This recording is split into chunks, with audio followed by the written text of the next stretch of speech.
بسم اللہ الرحمن الرحیم۔ السلام علیکم۔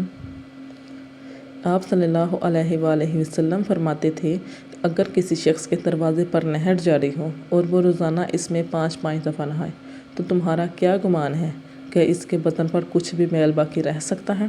صحابہ نے عرض کی کہ نہیں یا رسول اللہ، ہرگز نہیں۔ آپ صلی اللہ علیہ وآلہ وسلم نے فرمایا کہ یہی حال 5 وقت کی نمازوں کا ہے کہ اللہ پاک ان کے ذریعے سے گناہوں کو مٹا دیتا ہے۔